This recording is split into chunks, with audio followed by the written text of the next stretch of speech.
Hello, everybody. Welcome to our live talk today.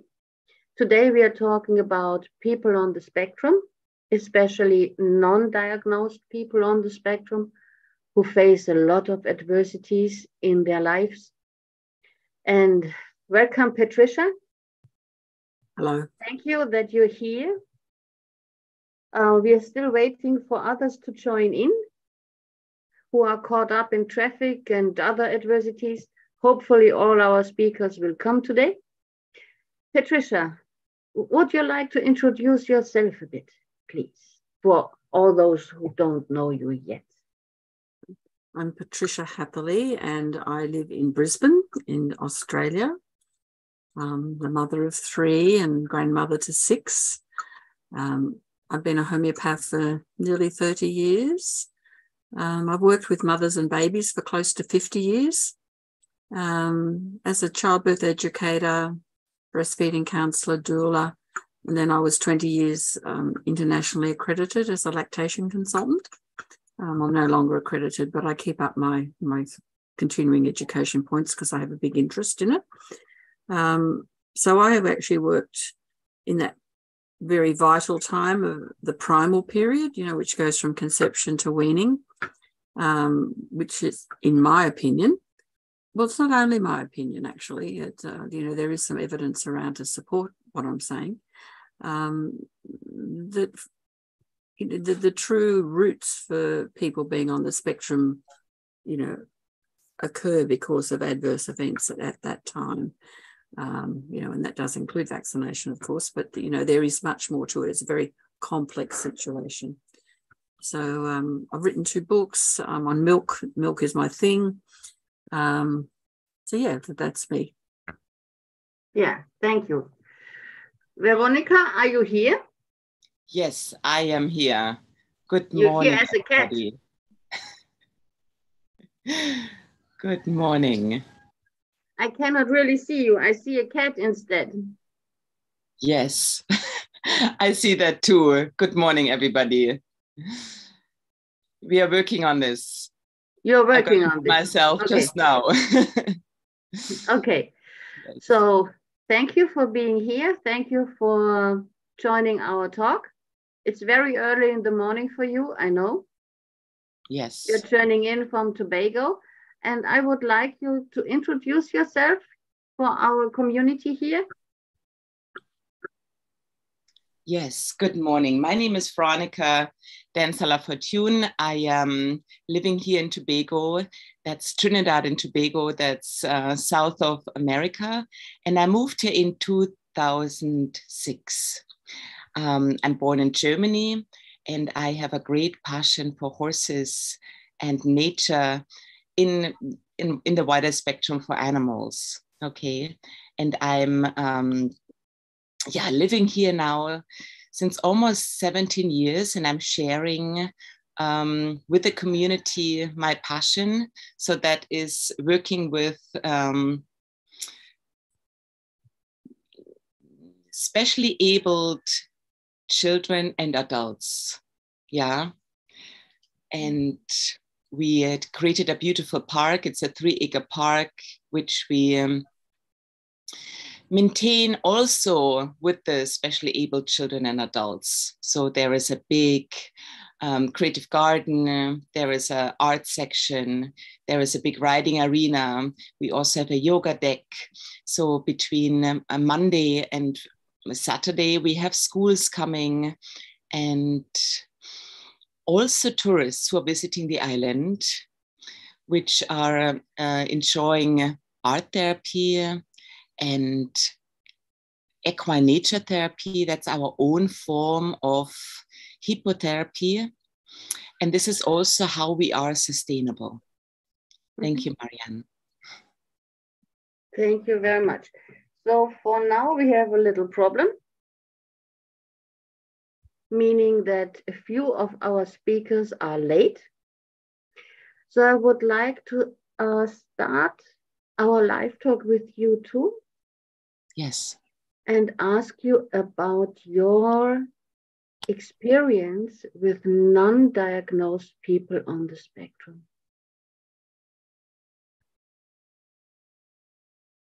Yes. Next one is coming. That's very nice. So do you have any experience, Veronika, with people who are on the spectrum, say ADHD, ADD, or even autism, and who have not been diagnosed and slowly get aware of what their problems? Yeah, in Tobago, there is not, there is a very little, I would say, awareness of what is autism. And a lot of people, they have special children, I would say. And they would bring them to the school, and then some of the teachers maybe, realize that they need a special attention. So some of the children are fortunate to have parents who have an open mind, who would give them the attention. Some of the children don't have parents who realize that the children are not wrong, or the children are meaning. What I want to say is, or what I realized in my neighborhood, is right there in my neighborhood, when the attention of the child is far away, sometimes the children get, people shout at them, parents shout at them, parents still give them licks, that's what they call it here in Tobago, instead of the right attention. Sometimes the parents are aware and they would bring it to maybe to the hospital, or maybe to us, and then they would say, hey, the teacher said that there is, he cannot focus, he cannot concentrate, for example.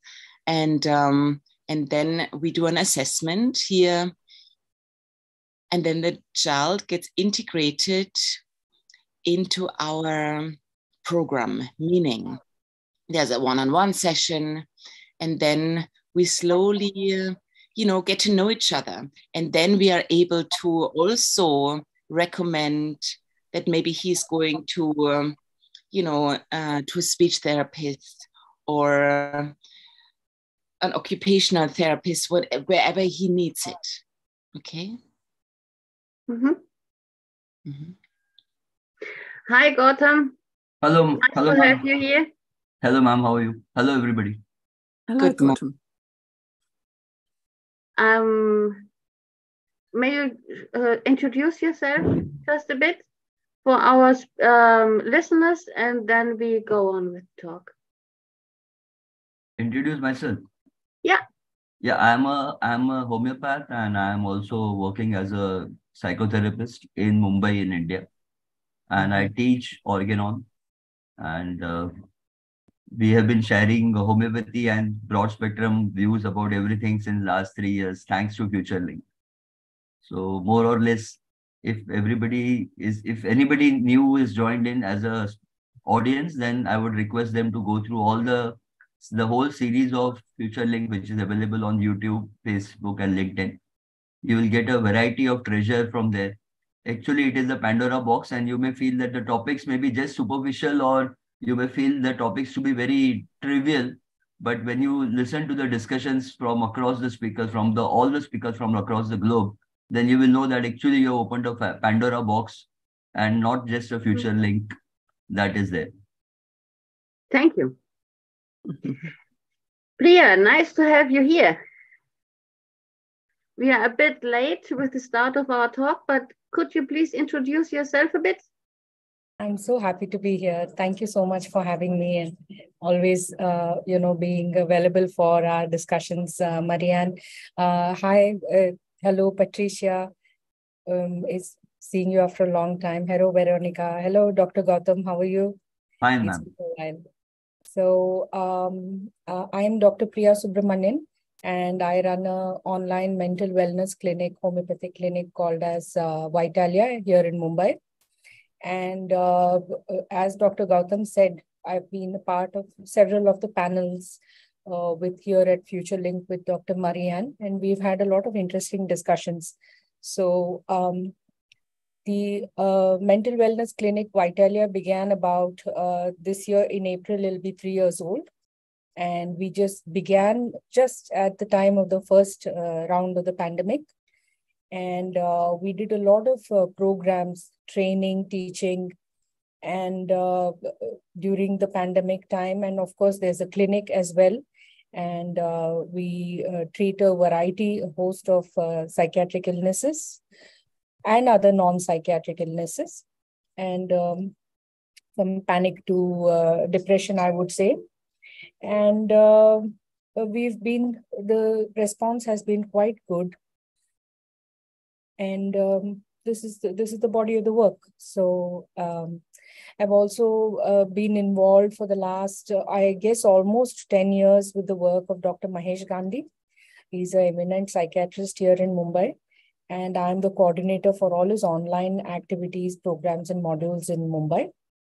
And I've had the fortunate experience and honor of editing his first book, giving a lot of inputs for his second book.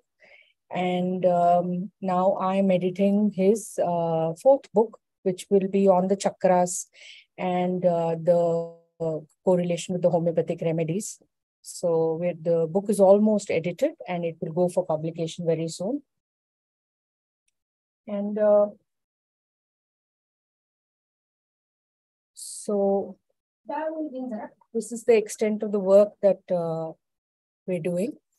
Sorry about the interruption. And so glad to be here, Marianne. Unmute yourself. I said glad that you're here. The question I was proposing before you entered was, do you have experiences with non-diagnosed individuals who are on the spectrum and what problems they do face in everyday life? Is that I can make it, Maria? And it's for everybody. All right, please, Patricia, go ahead. Okay. I would say that the bulk of children who come into the clinic with behavioural symptoms, you would loosely classify as ADHD. They've not had a formal diagnosis. When you take the case, you become aware that from a miasmatic perspective, you're looking at exposed tubercular miasm or maybe exposed psychotic miasms, particularly if there's been a lot of vaccination. And so, of course, it is just a matter of taking the case. And I feel that a lot of good work can be done if you get those children early enough, such that the problem goes away. And, they then never have to have a diagnosis, which is, because once you get a label, especially in Australia, once you get a label and you're in the system, it's not such a wonderful thing.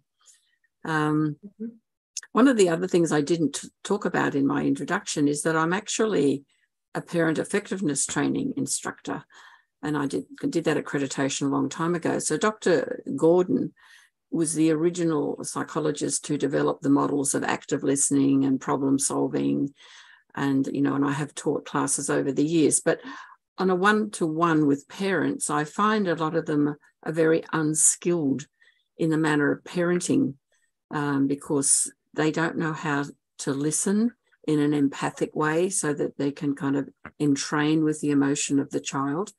And so just giving them some skills on how to do that can make an enormous difference, actually. Just a little thing like I say to parents, don't ever praise your child if they do something that's creditable or, worth lauding. Often parents will say, oh, that's fabulous, you're a good kid, blah, blah, blah. But what they're doing is judging. And it's much better to kind of make a comment more along the lines of, you must be feeling really excited about that. so that they can relate to an emotion and, evolve. Little jobs like setting the table without being asked, instead of saying, that's a good job. It's better to say something like, gee, thanks, that saves me doing it.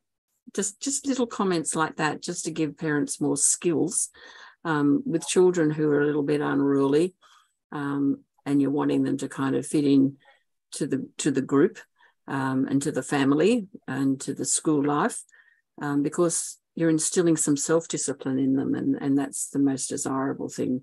But of course, our remedies, are par excellence. And so we've all got lots of stories, I'm sure, about, cases that we've done and taken where early on these problems can be sorted. Mm-hmm. This is a very good thing if things can be sorted out early in the first years of life. But still there are people that are adults who face a lot of adversities, that don't know that they are on the spectrum because nobody ever cared. And Gautam, what would you say? Barry and everybody all, fraternal greetings to all of you. See, we are looking here into a very big aspect of undiagnosed people, wherein unexplained tiredness, unexplained fatigue, unexplained headaches, which is commonly seen, as Priya would agree with me, what we have seen in India since even before COVID, and after COVID for 1 year, it was okay. It was 6-8 months, it was okay. Again, now everybody with that work from home culture, people didn't realize that when they used to move out of the house, that was enough for exercise for them, traveling to and fro from work. That was enough an exercise. Now, with the work from home culture creeping in, offices and business establishments and industrialists, they have to save on their rents and other sundries. They have allowed work from home and hybrid culture still going on. So the exercise pattern has been neglected over these so many years, wherein when we have to talk to the patients that you have to go out of the house, but the working schedules are so tight that they miss on the opportunity to at least go out even in daylight.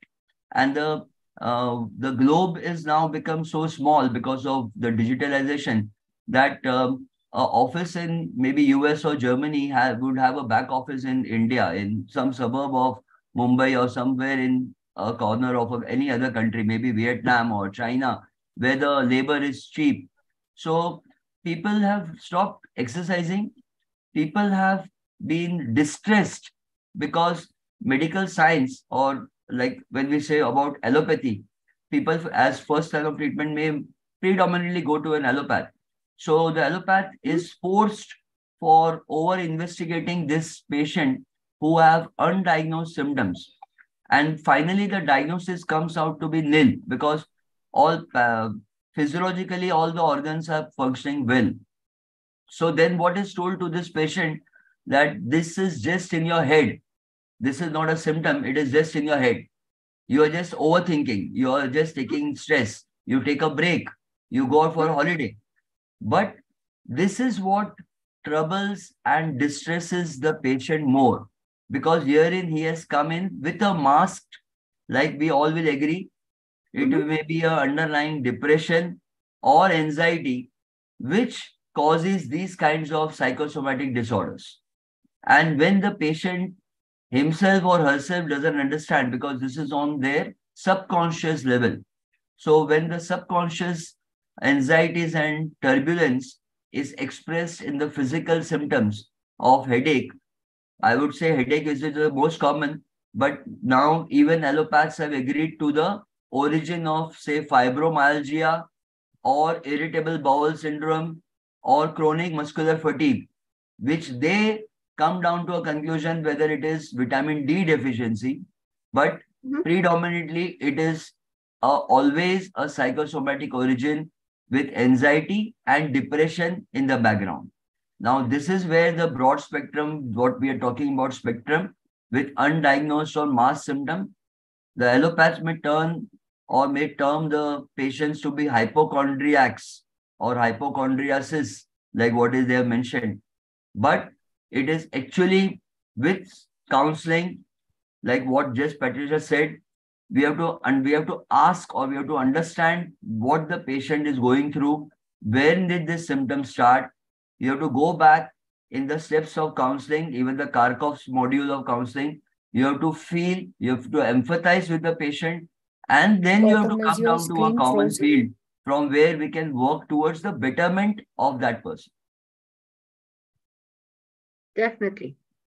Hi, Kacy. Glad you're here too now. We cannot hear you because your mic is muted. I turned my microphone on. Good morning, all of you.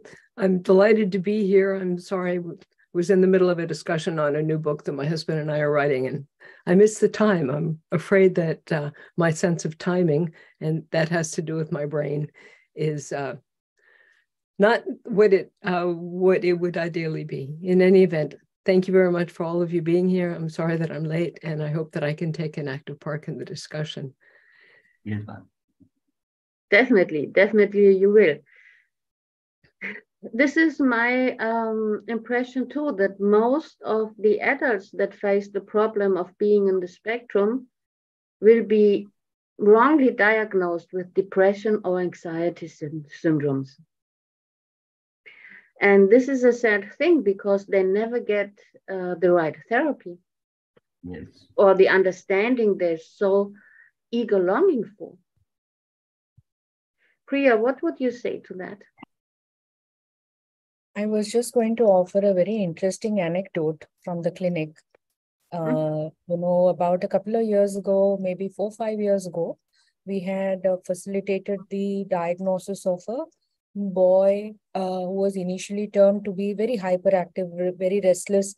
He would not sit in the classroom. He would run out of the classroom, and he was very intelligent.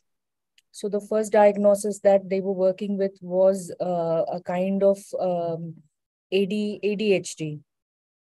Subsequently, as he grew older, he developed symptoms of, wanting particular things, not wanting the tags on clothing, having issues with very noisy places, having issues with social interactions around that just before puberty.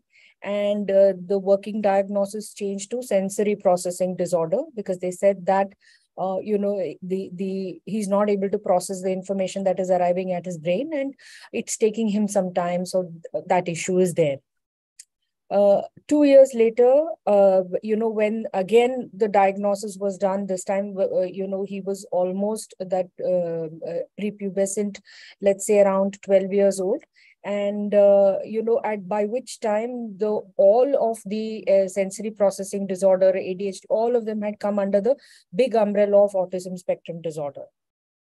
By which time, the parents were also a little bit more comfortable. And when the re-diagnosis was done in India, it has to be done every year for an academic institution so that they can, approach the educational board to get certain exemptions. So when that diagnosis came, he was formally placed on the autism spectrum disorder, but with features of Asperger's, because for sure certain areas he was very ahead, and for sure certain areas he was quite behind, maybe 1 or 2 academic years behind.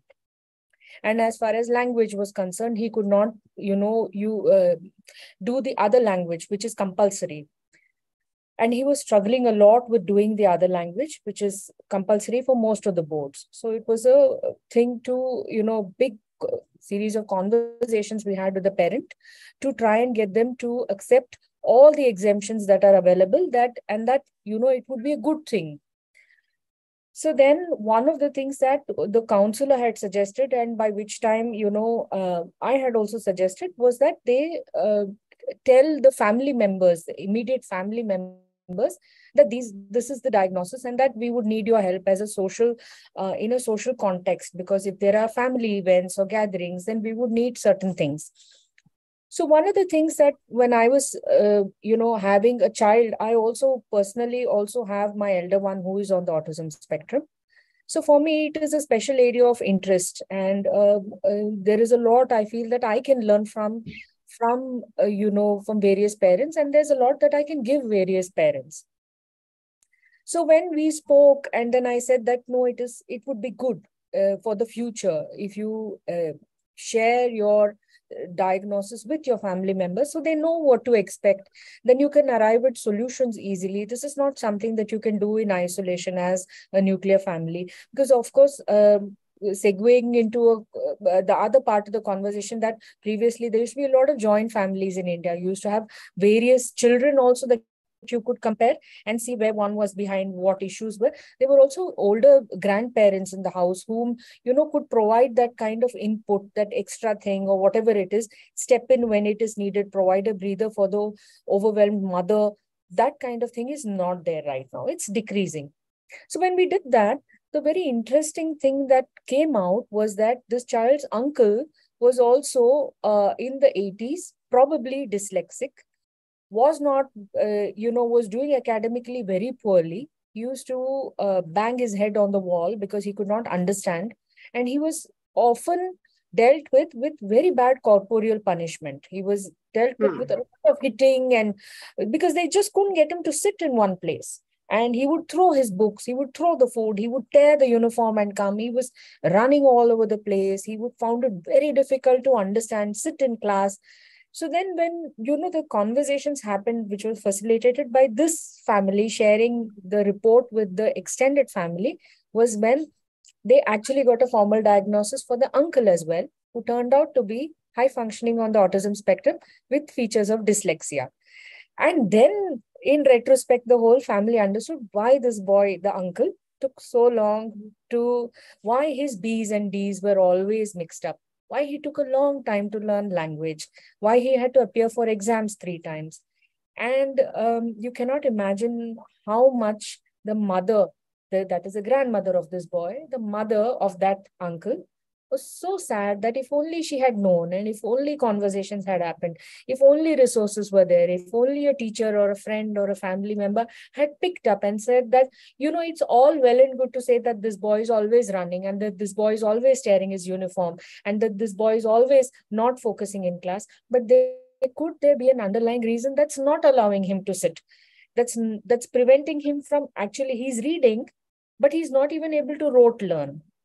And how that uncle would have cleared those big exams, God only knows.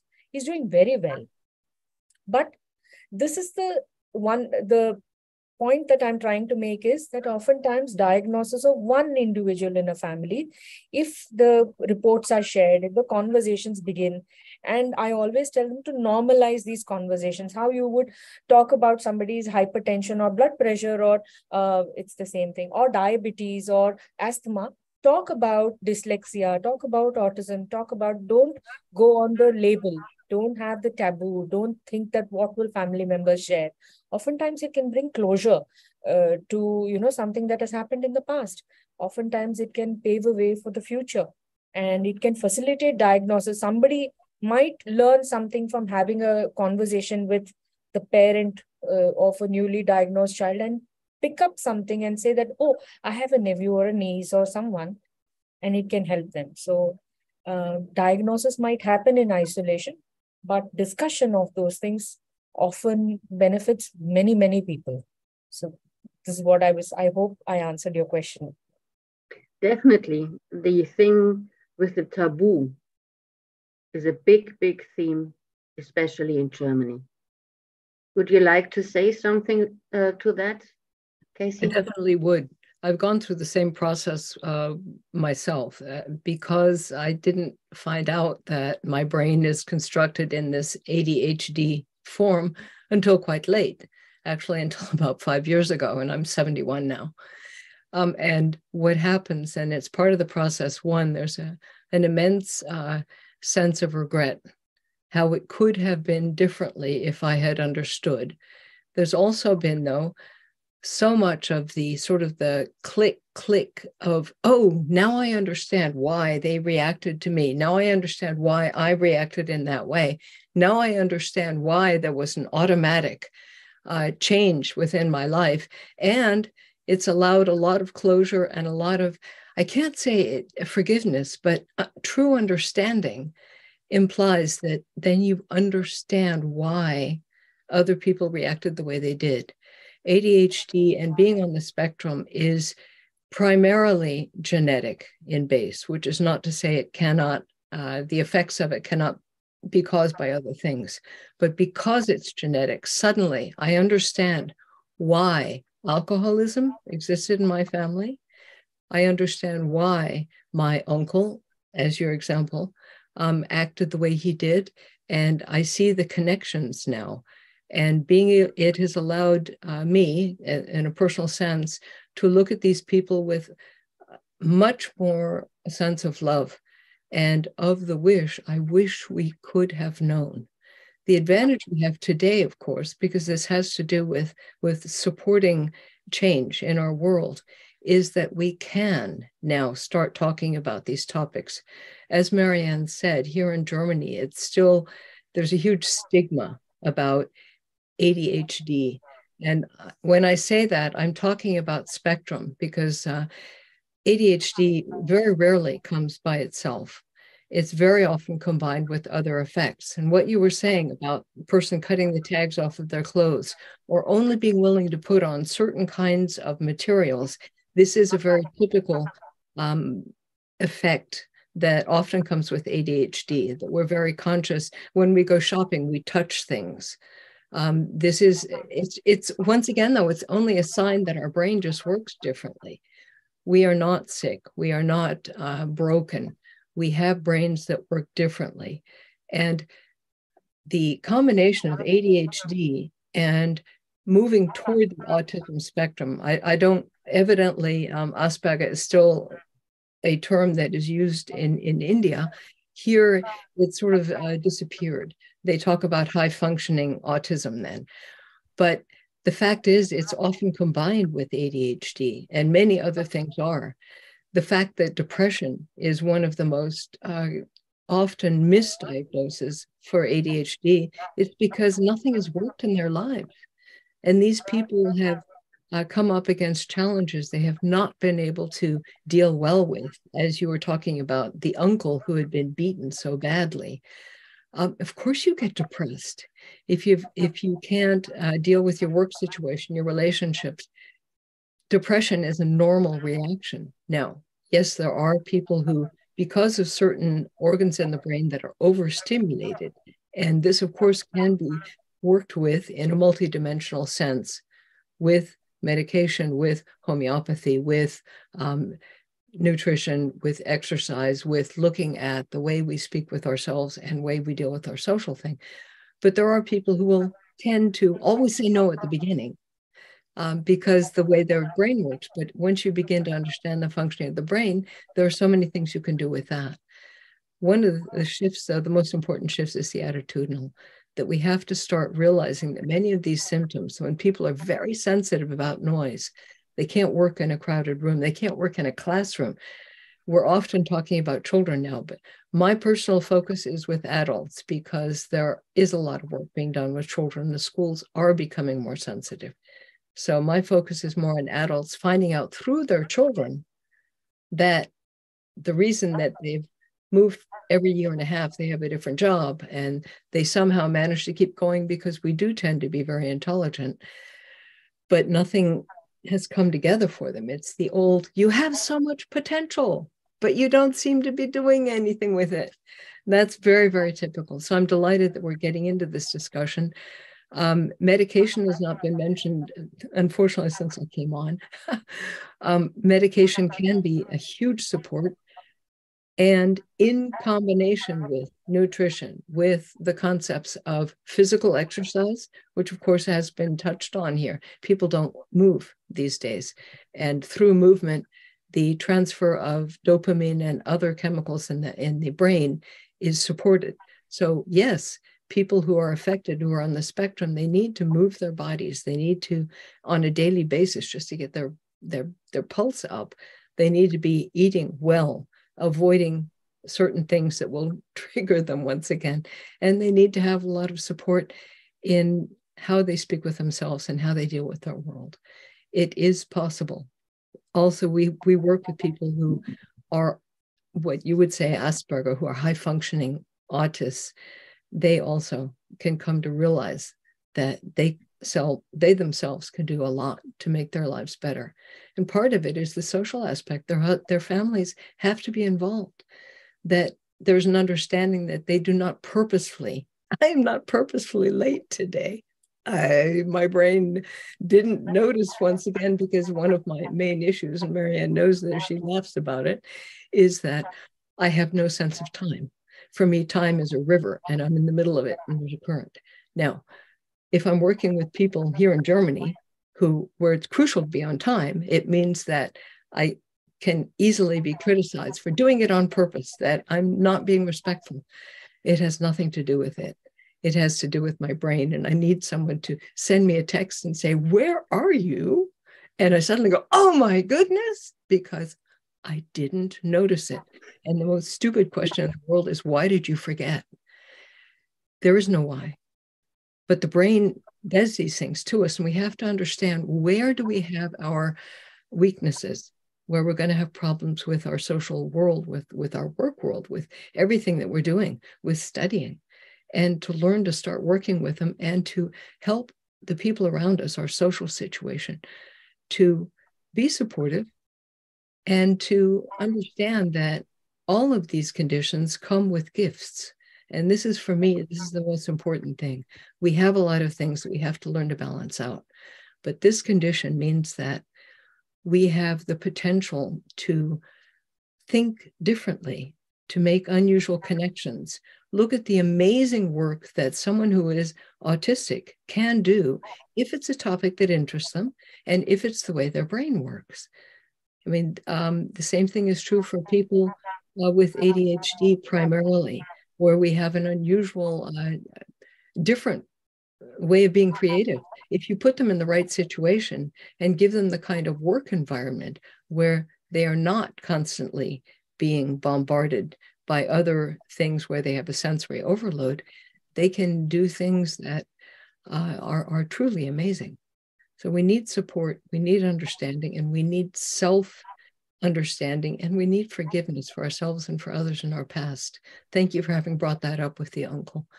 The family has to be able to forgive itself, and the uncle has to understand that the family reacted as best they could in that situation, given the culture that they were in. So thank you very much. I'm delighted to be part of the discussion.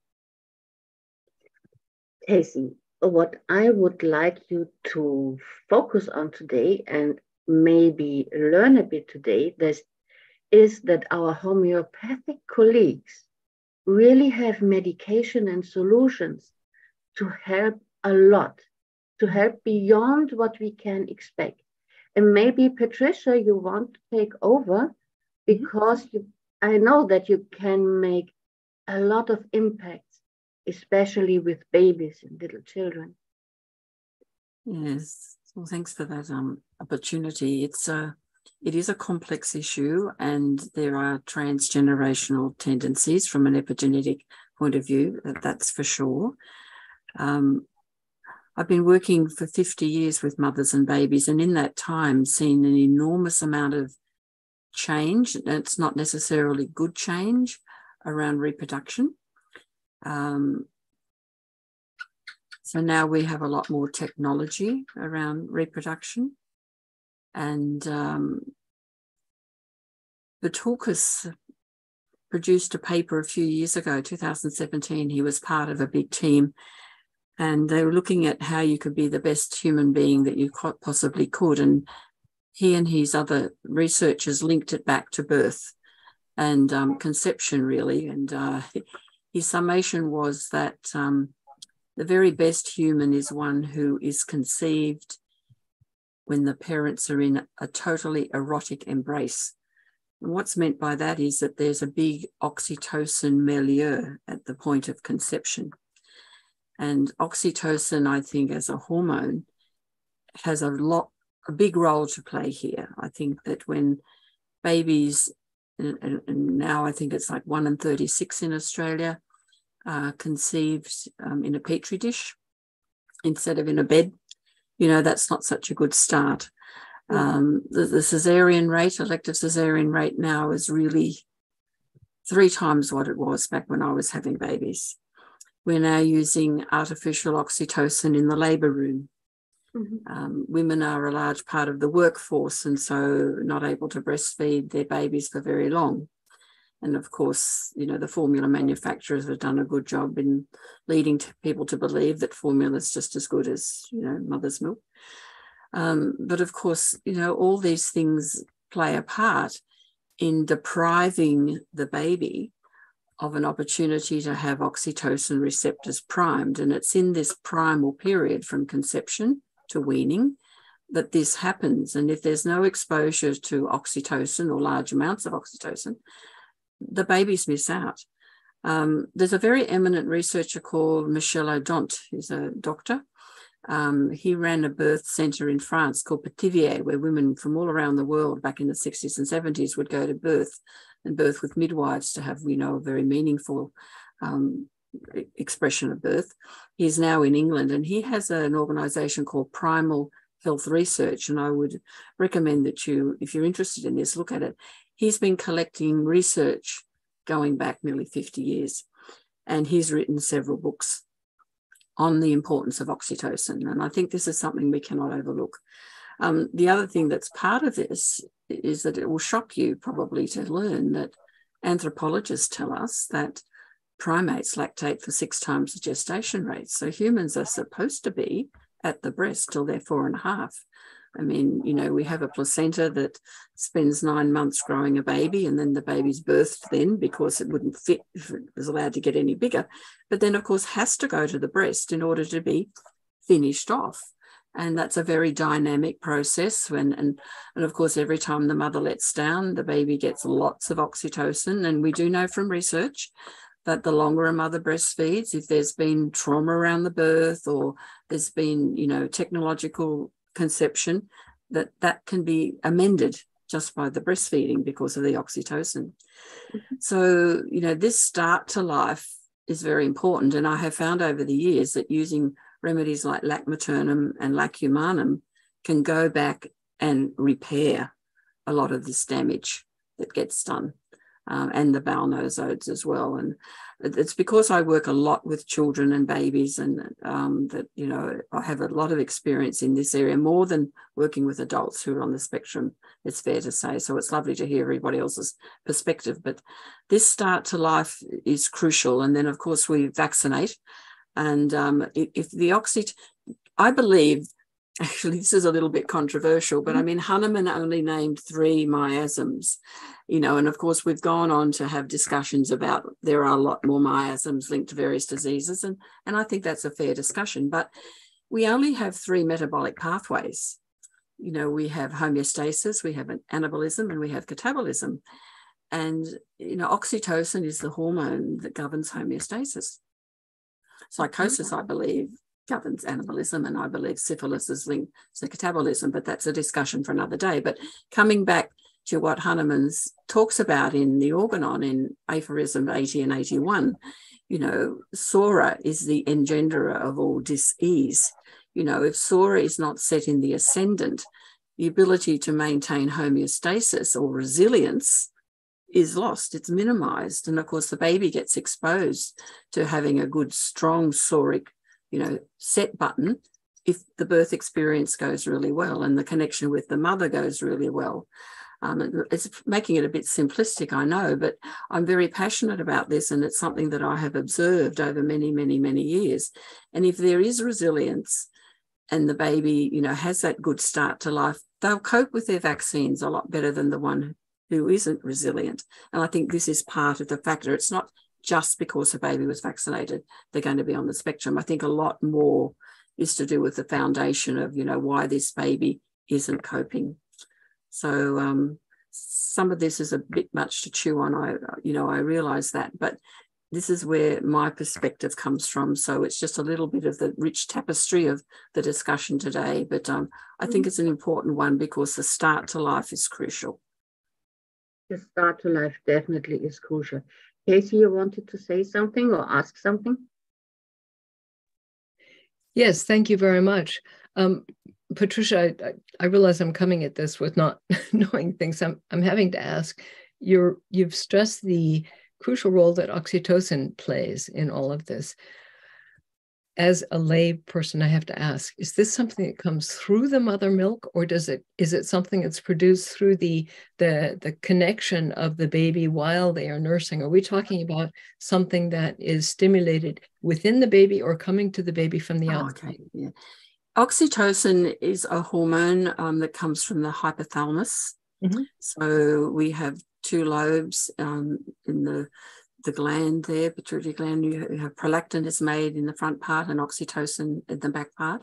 Mm-hmm. So during sexual intercourse, during birth, during breastfeeding, due to a feedback mechanism, that hormone is produced in the brain and then comes down in the bloodstream. Mm-hmm. And when there's breastfeeding, it then comes out in the milk. So babies who are at their mother's breast are actually getting it in the milk when the mother is letting down, because during the letdown, that hormone comes down, affects the alveoli, its ability to express the milk and eject the milk into the baby's mouth. That's governed by oxytocin, and a mother will get several letdowns during a feed. Babies who are on the bottle don't get that at all. They don't get any oxytocin, apart from the fact that they've been cuddled, and so they have a sense from the love communication that there'll be some oxytocin at that level, but not at that really prime deep level. Okay, I have one other question. I have a lot of questions, but I'll try and keep it down. I had the sense in the last few sentences that you'd said that the effects of a baby could also produce symptoms similar to those in autism or in ADHD. And my understanding of ADHD, from what I've studied so far, is that there is a genetic link. That means when a baby, if you are born with an ADHD brain, you die with an ADHD brain. Now, the symptoms of ADHD, and when I say ADHD, I'm talking about spectrum, mixed. It's very difficult to keep things apart. They can be caused by other things, and I acknowledge that.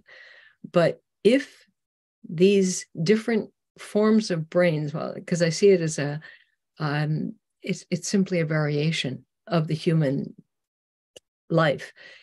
It's there. It's not caused by something else. Well, I would say it would be good to go back and get the history and actually ask, was this baby breastfed? Because there is an enormous body of research coming out now which shows various components that are in breast milk, and not just oxytocin, which actually can mitigate against these sorts of things, and the effects can be transgenerational. There is research to show that in the lactation literature. So I get what you're saying, but I'm just trying to say that there is proven scientific proof that this is something that there's a genetic. Yeah, it's called epigenetics, absolutely, because it's the microRNA in body fluids that give you transgenerational epigenetic threads that go back 60 years. Like if you've got this through the generations, of course the tendency is going to be there. Mm-hmm. Absolutely. I mean, there's an attitude. I'm a fan of Dr. Daniel Amen in the United States with his work on ADHD and on different brain situations. And his comment is that we have genetics, of course, but the genetics are like let's put it this way, like a weapon. But the actual bullets are how we live our lives, which has to do, of course, with what we have as children, what has come into us, how we feed ourselves, what we've learned. Absolutely. That's epigenetics, and they can change the genes. Combining those two, that can be very dangerous. So we can have the basic potential to go off into a different direction. But if we are careful to support health, then it can be that this will not affect us. So I agree with you. And I just wanted to say that it really is genetic. It's a complex issue, very complex issue. We can't be too sort of simplistic about any of this. Depends what research you look at too. I mean, that's an interesting thing about research. Yeah, thank you. Priya, you wanted to say something? It was very interesting what Patricia was talking about oxytocin. And when we look at our matridonal remedies also, and when we look a little bit at oxytocin itself and with its relation to the chakras, I'm bringing the chakras in because since I'm currently, working on the book with Dr. Gandhi, and he's understanding all the cases from the chakra point of view, he places it in the second chakra, oxytocin. So it has to do with, the feeling that you get in the mother's arms, the unconditional love and your emotional identity, and, just being there and receiving from her. So we're talking about the Natrum line of remedies. So we can branch off from there to either the matridonal remedies or to the lac remedies themselves. And of course, in the presence of Patricia, I'm not going to talk about the lac remedies because she has the final say as far as the lac remedies are concerned. But, it's so interesting that, you cannot, in India also now the trend is to have cesarean births and, not to room in with the mother, not to give the first colostrum, and to begin, formula milk, and not to breastfeed at least for the first 9 months at least is what we advise in the clinic. But if it's longer, then that's good. But given the stress of, job and maternity leave and maternal nutrition and how things are expensive and the economics of the whole thing. So it's a very complicated process, but it's undeniable that that first milk and being held by the mother and that bonding and the oxytocin that you get from the mother's bloodstream and is the importance is undeniable. You cannot. So with the Natrum line of remedies is to do with the fact that even as an adult, since we're talking about adult ADHD, if you've not received unconditional love and what you need to get, because the rest of the development happens in the mother's arms. We are born early at 9 months. And the rest of the 1.5 years or 1 year or what you want to take that period as, the finishing, as Patricia said, happens in the mother's arms. So if you can imagine, if that bonding doesn't happen, then you're going to lose that crucial growth or emotional maturity or that emotional hardiness that will prepare you for the outside world, and that will prepare you for dealing with stimuli coming from the outside world. And oftentimes it can boil down to that. So if you're looking at, various remedies that they can be very successful in other streams, but as far as their emotional identity is concerned, which is again a chakra 2 issue. So, you can have issues there. The chakra 2 organs can have, you can have menstrual issues, you can have kidney issues. So when we're talking about, if we can understand that, how that birth took place and how that first 18 months, how successful it was, then it immediately gives us a very clear idea of the group of remedies that, would be useful. So it's a very valid point. And I think that we cannot underscore the importance of oxytocin enough. It's interesting that you talk about the kidneys, because when I started giving lac humanum to people, a few of my patients dropped a kidney stone. And so I actually put that in the Materia Medica as one of the things. And it's very important in that realm. I don't know whether you know about my suggestion that mothers make a remedy from their milk as they're weaning. It's on my website how to do that. And I hand succuss up to 7C, a remedy from that mother's milk, that she can then use if she's going to have to wean to go back to work, so that the baby can get the benefit of what from an epigenetic point of view, what's in that mother's milk. And so she's got that going forward. That is very interesting. I know that a lot of people want to say a lot of things now, but I would like Veronika to answer on the second chakra thing, because when we think of connections where animals and humans connect, especially when we do animal therapy, is the second chakra as well. So what is your experience with specially able children and the connection to horses, especially? Yeah. So thank you, especially Patricia. It's very mind-opening. I just want to say that, having goosebumps. Now back to your question, Marianne. What comes first in my mind is empathy. Now, when we have the special children by us who are non-diagnosed, I hold them in my arm with empathy, and we go to the animals, and we go to the horses. And horses, they have the ability to regulate humans' heart rates. I treat myself every day. This is my best medicine. I go to the horses. They have the opportunity to regulate the heart rate of the human. Not only the heart rate variability, actually. Thank you. Yeah. So, and what I experience very often, that calmness comes in the space. So the child comes sometimes on medication, which we always ask the parents to not give the children any medication when they come to us.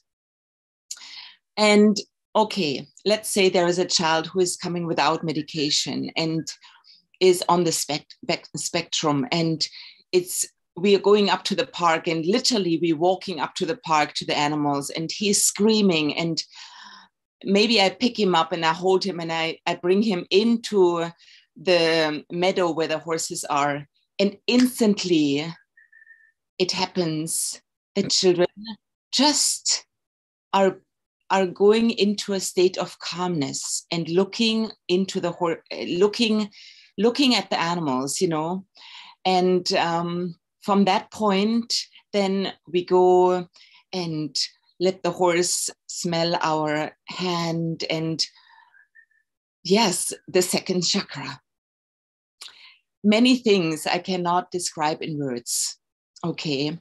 But when I'm in Zoom meeting like this, it really opens my mind, and I get touched, and I get to understand many, many things. Just like what you said, Patricia, it is very fashion that in Tobago, in Trinidad and Tobago, actually the babies don't get breast milk. It is very fashion.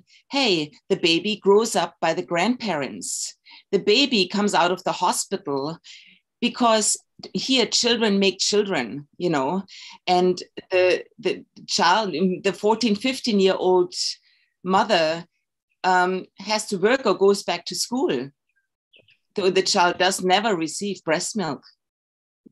It's so sad. So sad. And it's not fashion to breastfeed. It's just, people, there are people now who are starting a natural movement again. Yeah. But the system is breastfeeding rates are dropping all around the world, that's for sure. I mean, in Australia now, only 15% of mothers are still breastfeeding at 6 months. It used to be double that. You'd be shocked to know that in England, at 6 months, only 1% of mothers are still breastfeeding. I mean, America's leading the world. 50% of mothers are still breastfeeding. That's because a lot of effort's been put into it, because they recognise that it has big impacts on health budgets. We're talking about ADHD, among other things, but, there is a large body of research that links lack of breastfeeding to a whole lot of morbidities. So I don't know whether the term ectolife is on anybody's radar. It's worth looking at, ECTOLIFE. It's a company now in Europe which are developing artificial wombs. So they have the ability to actually make babies without the mother. So once the conception occurs in the petri dish, these babies are then grown in an artificial womb by AI and then handed over to the parents. So there is never going to be any breastfeeding because there hasn't been a pregnancy. So they're just waiting for ethics approval to go ahead with this. And the marketing blurb is that women who don't have a uterus or IVF is a necessary thing, or gay couples, instead of using surrogacy, that they're making it sound all very helpful. But to my mind, it's entirely evil. You can't take the mother out of the equation like that and expect to have wholesome, complete humans who are on the path to being, self-realized, which is what, the message of Lacumanum is. Definitely.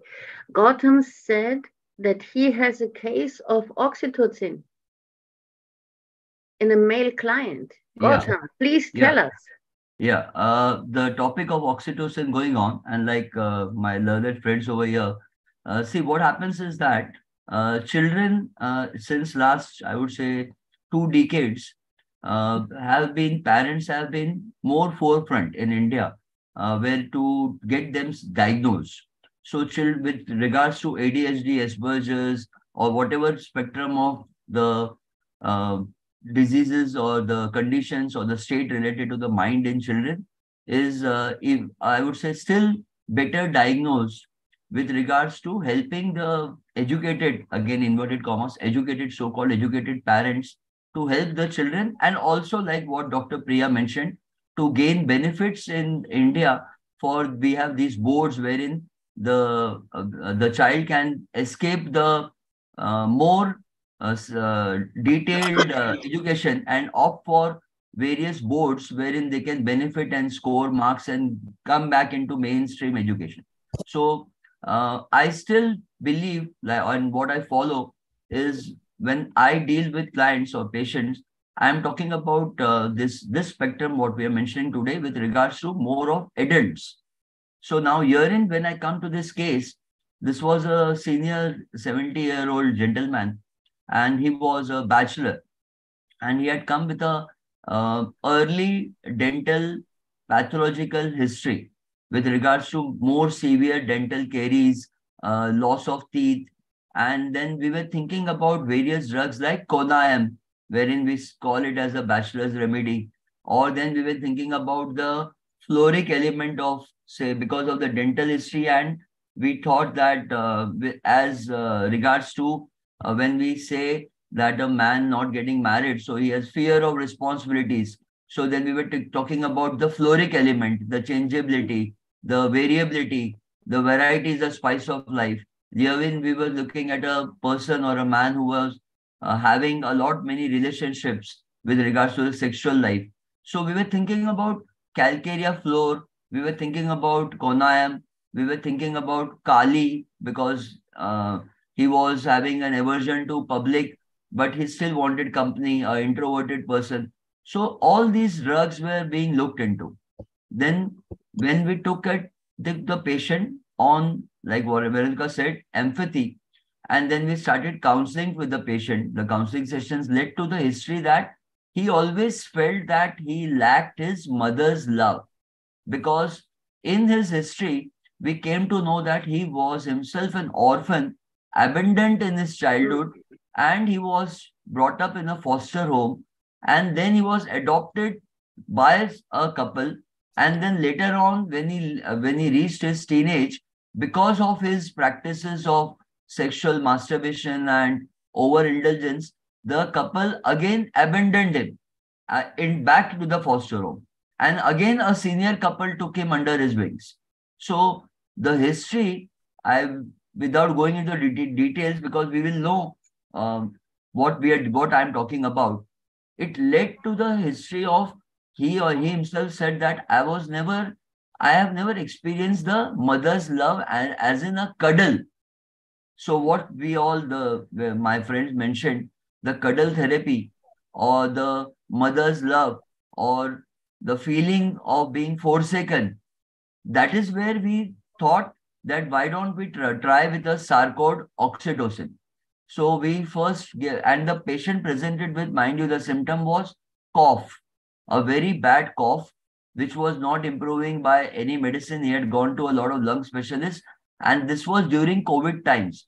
So he came up for treatment for homeopathy, because like we all know, in COVID, people who were not relating to homeopathy because of arsenic oil being used all over, they suddenly realized that there is something homeopathy which can help us. So this gentleman was brought in by his family members as because of coughing, he was creating a fear amongst the family members.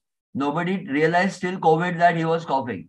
But suddenly in COVID, all patients with upper respiratory disorders came up for treatment because they didn't want to undergo the social stigma which was prevalent, the fear which was prevalent, and people were not allowed to even cough around in the vicinity. So anybody used to cough at that time, people used to look at that person with suspicion. So this chronic cough patients also came up for treatment in homeopathy. And this patient on history, like I go back to, this came down to a cuddle therapy which he was missing. So he went into multiple relationships with women. So where he thought that I could get that love which I was missing. So he was looking more into a platonic relationship or a companionship for the mother's love which had created the vacuum. That is where I thought rather about oxytocin. Why don't we use it? Maybe now with amongst you all and amongst the world, whoever is listening to, it was rather than I wouldn't say a trial, because the closest what I could get is with regards to the lack of oxytocin hormone was because all other symptoms fitted in. Like when we looked into the symptoms of lack of oxytocin, we all know that. So that is where the vacuum lies. Oxytocin 200 was given, 2 doses were given, and within 3-4 days he called up because he was staying in a far suburb, extended suburb from where I practice. He called up and he said that, "Doc, can we meet on a Sunday?" So I said that I don't mind, we'll meet on a Sunday, because he said that traveling is easy and then I can arrange for travel because government was not allowing travel from across far suburbs because of COVID restrictions. So then he said that I can travel. So he came and he sat and then he said that, what was the magic medicine given to me? So I said that there is no magic medicine. It is homeopathy. No doubt people still find it hard to believe with homeopathy really cures. And we still come under the heading of faith healers. So I wouldn't mind that to be labeled off as a faith healer, but then it is not magic. So I explained him that this is where we looked into and that is all. So he said that it worked wonders, and within 2 days of administration, the cough stopped. The phlegm and all decreased by the next day and the cough stopped completely. And last year, it was nearly I would say 3 months back, that was nearly after an 8 months gap, he said that I have started coughing again, but there is no phlegm. And so then I gave him oxytocin 1 mg at that time. And then till today, he is fine. So it was just on the topic of oxytocin, which was going on. And what Marianne mentioned that, what about homeopathy and oxytocin? So before we think about any other child remedies like Baraita or Lyco, or whether we think about the remedies of, whether we think about lack medicines, we definitely have to look into the work of oxytocin per se, as how oxytocin itself can help in such patients. Thank you. Very interesting case. Can I just make a little comment on that, if I may, as an interjection? Yes, ma'am. It's to do with a prejudice of mine. Because the remedy oxytocin was made from the synthetic hormone. And to my mind, it doesn't pack quite the punch that lacumanum does. If you'd given lacumanum in the 200 and the 1 mg, there would have been more oxytocin. So anyway, I'm just putting that out there. Definitely. Not help to me. discredit. No, ma'am, it will help me with my other patients, ma'am. Priya, something you wanted to say? Because I remembered when Veronika was talking about the horses, that I had in fact prescribed for a horse once. And so this was a patient somewhere abroad, and she had rescued a horse. And she said that, from what I find it very tough to even approach that horse. And I can see that being abandoned again and again by its consecutive owners has kind of, if you could say, the autism equivalent of what an animal would probably have. And this horse was, she said, one of the things that she said was, it's as if he's not quite here yet. So, and I had given lac humanum, and very interestingly, the horse started being here, and then she could approach and touch and, groom the horse. And I went on to give other remedies, but I think that lac humanum as the first remedy was very good. It brought the horse here. And she said that now he's somewhere here now. Till then, when I would look into his eyes, it was as if he was not yet here. So that was a very interesting turn of events where lac humanum was given for a horse, and the horse is doing very well. And there was, in one of our recent discussions, there was kind of doubt whether lac humanum is the one that is made from the milk of several mothers, or is that lac maternum? So it's lac maternum, Priya. And when you're talking about not being here, not being incarnated, it was the premise of Tina Smith's that lac maternum was going to fix that. And I do find that that's probably a better remedy, but of course it has lac humanum in it. You had a woman at 3 days, she gave colostrum, but all the other women who donated to that, it was lac humanum that they gave. So yeah, bringing the vital force in and grounding it is the role of colostrum. Correct. And the horse surprisingly did very well. And one of the other books that we have this program called In the Clinic, wherein with Dr. Mahesh Gandhi, this is twice a month, where we look at various cases from his clinic and we discuss. Last time we were discussing about lac equinum, and quite a few new themes of lac equinum. One of the books that he suggested was Horse Watching by Desmond Morris. And although I had downloaded that book onto my Kindle, I had never quite read it. I'd put it off. So when I picked it up that day, because it had come up in the discussion, it begins with the first line itself, that if you're looking at an animal which is even more close to human beings than perhaps a caninum, then it is the lac equinum, which is that animal, and that human civilization and growth and the equinum story, they run parallel to each other. And it is our desire to look noble and to come across as superior that probably locks in with the equinum's desire to be useful. And that's how that relationship is, with all the positive and negative aspects of, where abuse happens, or where human journey has meant also that horses have died in battles. But now I was very pleased to read that humans are again caring a lot for horses, and that, keeping horses, grooming horses, horse therapy, and a lot of the other things related to the human being story with the horses has come back again. So after the drive of industrialization, when, we kind of went our separate ways, and we relied more on machines, and horses were much more of a kind of a curiosity, kind of a elite, perhaps, hobby. We've come back again. So it's the stories intertwined. And I've been reading Desmond Morris' book this week whenever I have time, and it's amazing, the observations and the things that he's put in that. So it's interesting, Priya, that the hard work that the horse has enjoyed as a beast of burden or a beast of toil can equate to the human journey. Like, if you work hard, you can be successful. That's one of the things we share with horses. It would have been lovely to have got the milk of a wild horse to do the proving rather than a domesticated horse. I think our understanding would have been very different. So I was also surprised to learn that of the wild horses, perhaps only the Przevalkis, if I pronounce it right, horse is now one of the ancient, I suppose, the original undomesticated horse that still exists in Poland. Otherwise, most of the current horses have now been inbred to such an extent that none of the wildness remains in them. And it's a story of domestication and forced domestication, and which began actually with us eating them, and then discovering that they have stamina, and then being used in wars, and now it's come down here. So, and to use a horse, you have to break its spirit. Yes. You know, which is, I think, very important to understanding the proving. You know, that's traditionally what you've had to do with horses.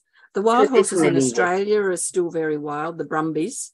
So we do have a lot of wild horses here, which you can't approach even. I mean, you would never be able to get milk from them, not in what million years.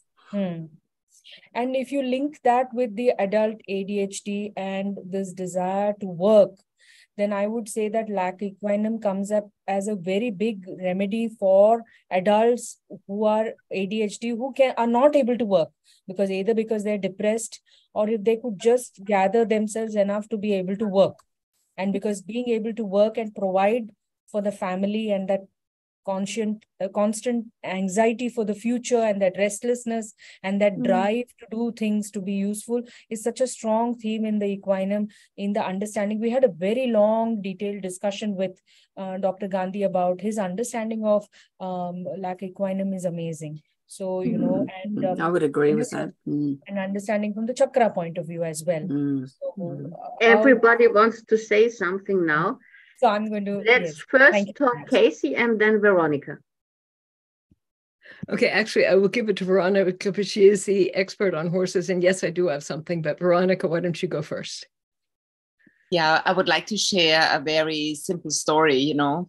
So thank you, the equines. Coming from the background as a German coach, a trainer, and working in horse musicals, and I couldn't do it anymore in 2000, and I stepped out regardless all the money I made. And then coming to Tobago and meeting a horse which was living in the rainforest for 6 years.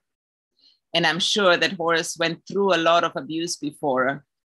A thoroughbred horse, a horse which is usually bred for the racing, and maybe she did some racing before. And I think she healed herself in the rainforest while she was living there by herself, with maybe, you know, with 10 sheep. And when I met her in 2006, you know, she taught me a different way how to be with horses. And I learned I just had to be patient and be an empath. And I needed to have time and show her my open heart and my open mind, because she was like that raw crystal again, you know, and I wanted to have her in my space and as a friend. So only through trust. And that practice with that horse led me to working with children on the autism spectrum, because I see them just like that horse, you know. I see that they are super sensitive. And now going back to the story of Jennifer, the horse, which after 6 months I was able then to lead to the village I live. We were walking together 20 hours through the village, through Tobago. And for me, she is the true founder of Being and Healing with Horses. You know, she was with us for 17 years, really helping us to create this amazing foundation, Being and Healing with Horses. We rescued so far 19 horses. But Jennifer, you know, she was our greatest teacher. We learned to listen to her. And it is so interesting to listen to you. And, you know, I would love to read the book you were talking about, because it fills many gaps I had. I need to learn more about. Yeah, horses are super, super sensitive. And what I realize now, if I don't break the horse's spirit, you know, we bred one horse so far. One horse was born by us, and we never broke her in. We were just, you know, we included her in our herd. And one day when she was 2 years old, we went on her back in the water. And because she grew up with love and attention, she allowed us. There was no importance of breaking the horse in. Yeah. Good. Definitely. You always can be with an animal, or you can try to be hard and break a will of the animal. But to be with an animal is an extraordinary experience. So we are describing animals instead of medicine. You know, this is our form of medicine, I would say. Yes. Well, But the interesting thing regarding the oxytocin is that the animals in reality work by adjusting the heart rate variability of the humans. And oxytocin does the same. Yeah. I mean, we've gotten sort of off on a track, and I find it an absolute phenomenally interesting track. I grew up with horses, and I've worked with horses a lot throughout my whole childhood. And with a wild horse, it is a different situation. Patricia, I don't in any way mean to criticize you, but if you have horses that you are raising and who grow up with humans, they can establish an amazing communication. I can imagine. Yeah. With each other, it is phenomenal. Horses are also different. Not every horse get exactly as with every person is the same. And you can't just say horses will do this. They are individual. They have individual characters as everything else. But of course, what I'd like to do is steer us back to, once again, talking about the effects on human lives of having different brains. That was sort of our original approach to things. Priya, I find that the book interesting. I can't follow, just to say it, I can't follow all of the degree of belief in homeopathy or esoteric beliefs, but I accept, acknowledge, and am part of the fact that there are unusual things in the world that we can't logically understand. So I am always interested and willing to listen, always interested and will feel it out. Patricia, you had mentioned a connection between colostrum and oxytocin. I'd like to just very quickly go back to that because I'm a firm believer in colostrum. I've used it for many years, although the colostrum that I use to support my immune system is one that comes from cows from the area that I live in. So does colostrum contain oxytocin? Could it be that something that, okay, thank you. In order for it to be delivered through the breast, the oxytocin has to come down and affect the alveoli, express it. So yeah, there is oxytocin in it. But the profile of that from the cow is very different from the human. Yeah. Okay, thank you very much. There is a practice of consuming colostrum even in India, but there are some specialty shops that have it. You can actually buy it and you have to cook it a little bit and then you can consume it. But I've never been very comfortable doing that because it's supposed to be a specialty, a kind of delicacy. I don't know, whether it has been sourced exactly. At what cost. And two, it's, I think the objective of consuming that is much more for the protein part of it and not for actually the oxytocin kind of part. Yeah. And segueing into an alternate kind of thing wherein there's a lot of injections and external hormones that are given to cows these days. So I again don't know whether that would be, very safe to consume. So, but there is a practice in the city that I live in quite a bit of India of consuming colostrum and cow colostrum. So exactly. No, here it's used in many of the top sport clinics to support the immune system, to support healing processes. But we're getting into a different discussion. I think it's fascinating. I wanted to find out the connection between oxytocin and colostrum. I can only say I understand what you're saying about the treatment of cows and how they can grow healthily, but I can say that I've been using it for years because I became convinced that it has a positive effect. Also, cows make a lot of it, and they don't keep it away from the calves because the calves need it in order to live. They come with no immune system. Humans don't produce very much of it. I would be more hesitant to work with the idea of collecting human colostrum because I'm sorry, those babies need it. Whereas a cow, the calf needs some of it, but a cow produces a lot.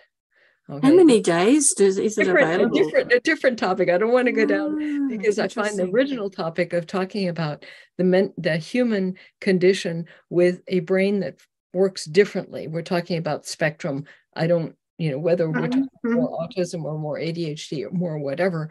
I'd like to, if we still have time, I'd like to bring the discussion back or full circle, if it's all right. Definitely. We are reaching the end of our discussion. Just as a vet, cows have enough colostrum for their calves, not for humans. Correct. Then I have had wrong information. And they don't really produce enough to feed humans as well, unless treated artificially. And the colostrum is, in my opinion, strictly for breastfeeding cow calf. And a colostrum that you can get by breastfeeding will never equal the colostrum that you get by the milking machine. Yeah, no, I agree on that. It will never equal the amount. I've been told different information, obviously, but thank you. I appreciate it. Yeah, not if we go on a natural base. We have to be on a very artificial base then. Yeah. Okay. Another question we did not look in is, do other animals have the same effect as horses on spectrum children? Thank you for coming back to that. I definitely know about alpacas to have the same effect. I think cows and dogs would. Cats and dogs. Any animal that is willing to establish a relationship with humans, it is calming. I worked with children who are different and who were blind when I was young with horses. I taught riding and worked with the children, and it did have a huge effect on it. And Veronika, I'm sure that you can confirm that. But I don't think it's just horses. I think horses are magnificent animals and I love them dearly. But I think cats, dogs, for people who have the relationship with sheep, goats, it has to do with calming our hearts and our souls. Dolphins as well. Because swimming with the dolphins is very popular for. Yeah. I mean, on the spectrum. But once again, it's a general thing for humans in general. I'm interested in people who have different brains and who are suffering greatly because it's not recognized that they have that. So if we have a few minutes, Marianne, can we pull it back into that? Yeah.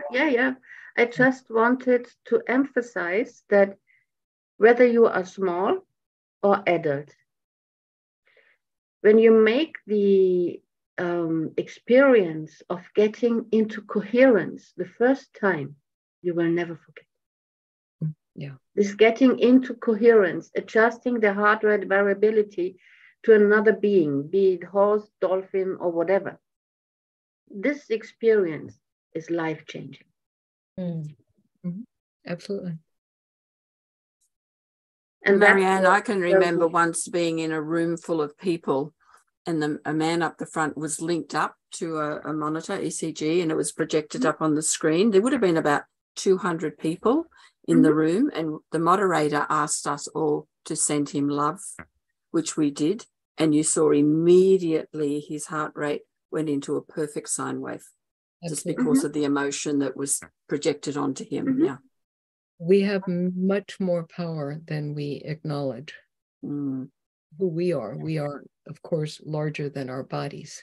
And anyone who's worked with energy at all knows this. And we can influence each other. Yeah. Definitely. And there's a trick I use as a vet. When you think of a baby squirrel's nose, usually you get coherent. You need to think of a baby squirrel and then focus on the nose of that baby squirrel. that makes you smile and you get coherent.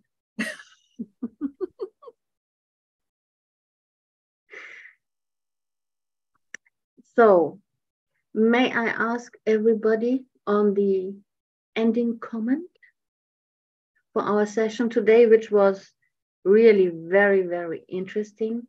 And I want to thank you all very much for attending and being here.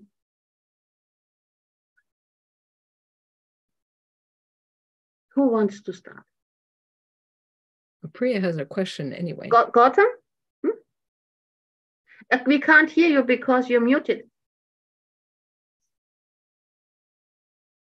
I repeat, who, according to you, who wants to start the end? Who wants to start it? Priya, your hand is up. Do you want to start the end?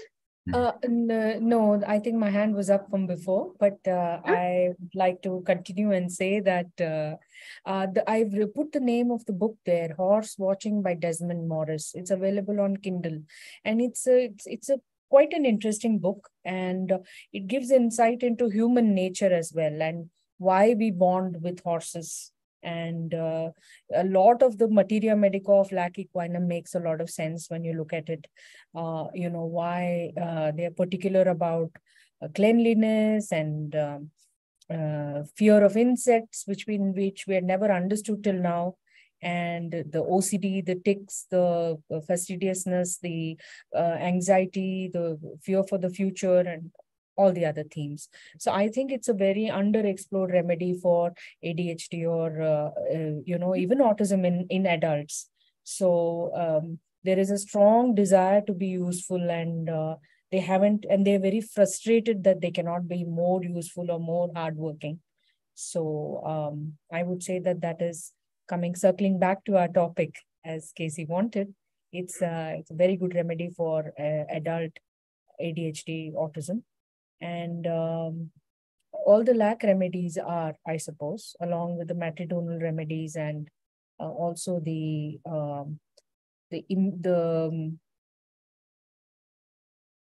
matridonal remedies, and also the dopamine, the oxytocin, the serotonin, and the hormones, the sarcodes. The sarcodes. Yeah. And also the nosodes too, tuberculinum, metaurinum, carcinosin. Yes. I think they have a big role to play. Yes. Yeah. Yes. That would actually lead us to more of the miasmatic aspect. And but when we actually, I don't know, maybe we have still not dealt into the offer which is given to us by sarcodes.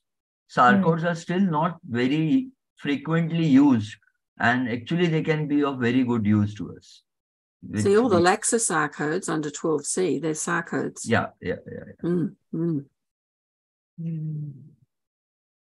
That's what I was going to say, but Patricia. Hey, agreement is all I can say. Who wants to continue with the last comment? Yeah, so I would like to continue with the same thing, the spectrum which is offered to us with undiagnosed cases in children. Yes, because they cannot speak up and they cannot actually understand what is going on with them.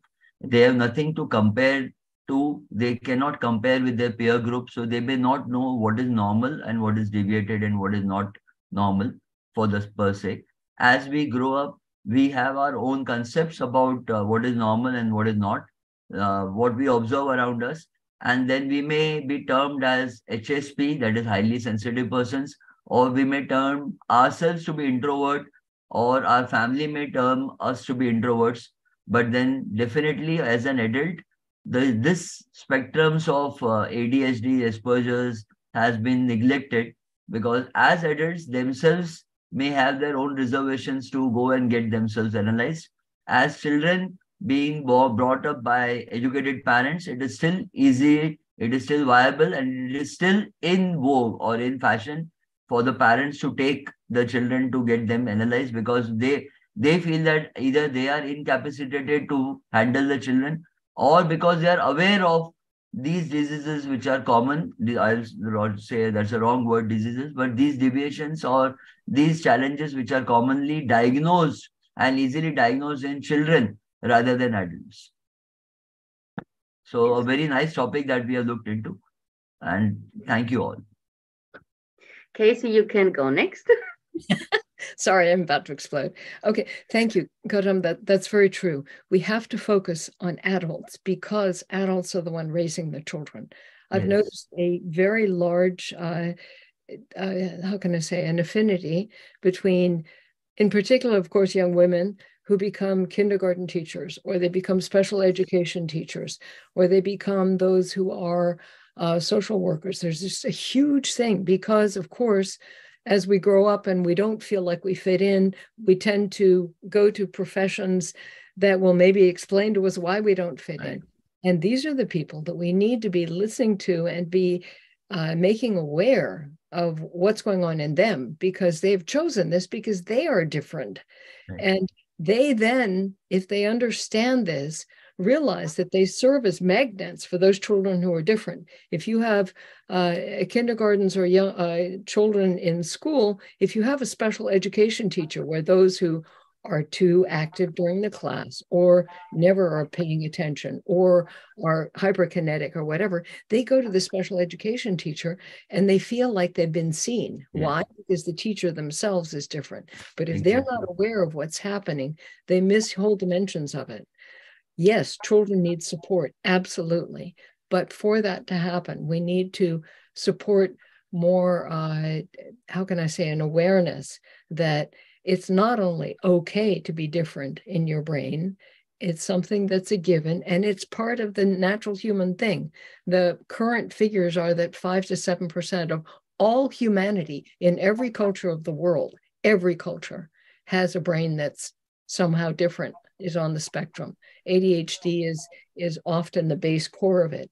And if you don't address the ADHD and you're just addressing the symptoms of someone, you can never have them have an integrated sense of themselves in order to give it to others. So yes, I'm firmly convinced that working with adults is one of the core things.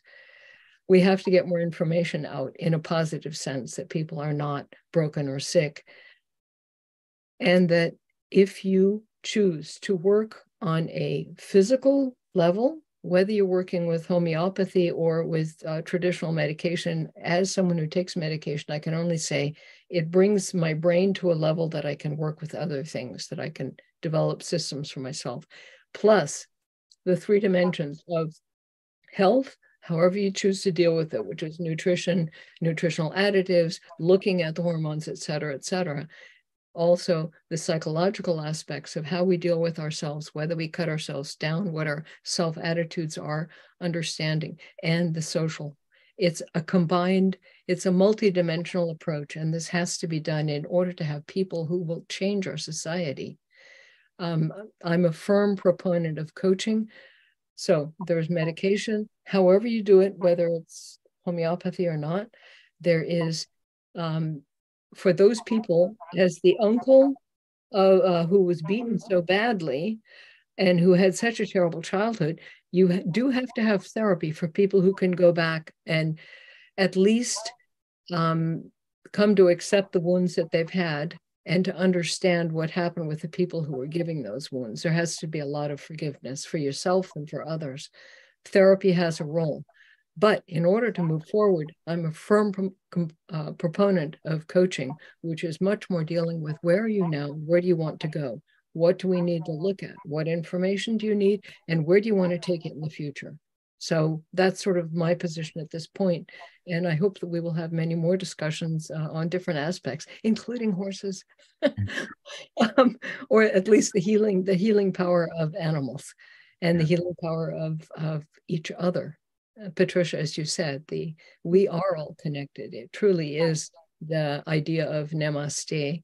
And if we can apply that in our lives, we can help so many people to become not only productive for our society, but become in tune and integrated with their inner selves. Chakra work is very interesting for me. And the total focus on the second chakra, I had not been aware. I've learned a lot this time, and I would very much like to be in contact with each of you on an individual basis. Thank you very much for what you've said and for being willing to talk about these things. Thank you. Yeah. Thank you, Marianne. Veronika? Yes, thank you, Marianne, first of all, for bringing all these beautiful people together and raising this topic. I would like to, say something, for me, the simplicity, for me, the number one remedy is unconditional love. Mm.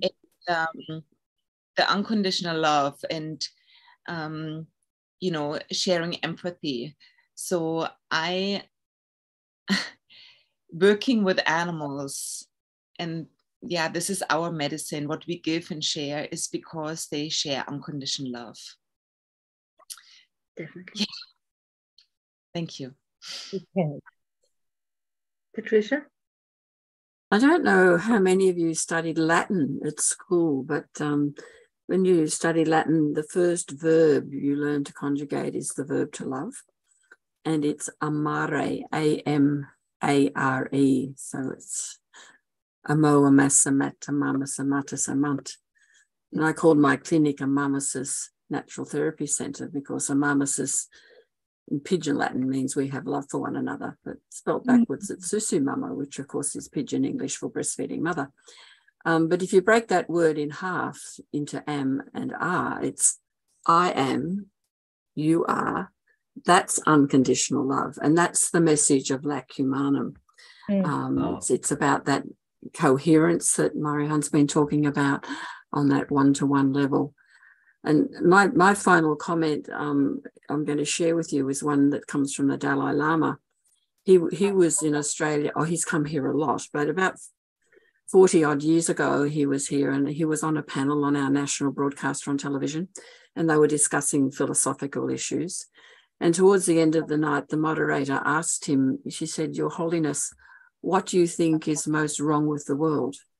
And he said that the world does not honour the mother-child bond. And for me, that is everything, It's we don't value how important that is. And I've written an essay about that. It's on my website, and it's called Mother's Mother Nature and the Divine Plan, because I was so incensed about the same-sex marriage legislation that was going through and about the whole thing about removing the mother. But you just cannot do that. We can make up for it in lots of ways, and animals play a big part in that, and we connect as people. But if that stuff with the mother hasn't happened, it's a big deficit, which Lac Humanum can fix. Opens up a whole new topic. Thank you.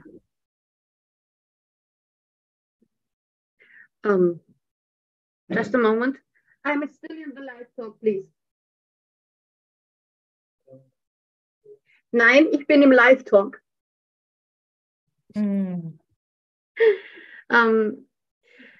Sorry, my volunteer wanted to ask me something. I just wanted to close this session with the words that the pet that you have at home and the pet that you have in the stable is not a therapy pet.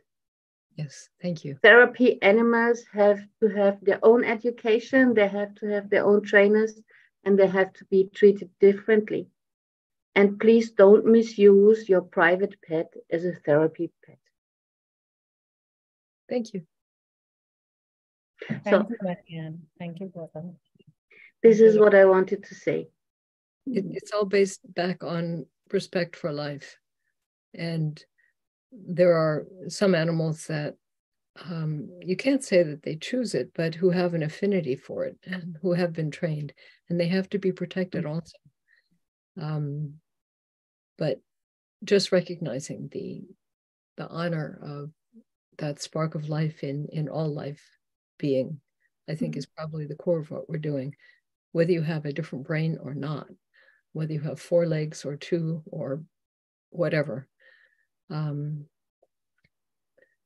Respect for life, respect for each other, and true caring that the light between us is always growing, no matter how much darkness there is. Yeah. It's a story if we can only light one candle, but each one of us can do that. And, definitely. So thank you for your attendance. thank you for being here on a Sunday. And I hope we will meet soon. Talk soon. Definitely, ma'am. Thank you, everybody. Marianne, would you send out the contact data for all of us so that we can be interconnected? I would appreciate that.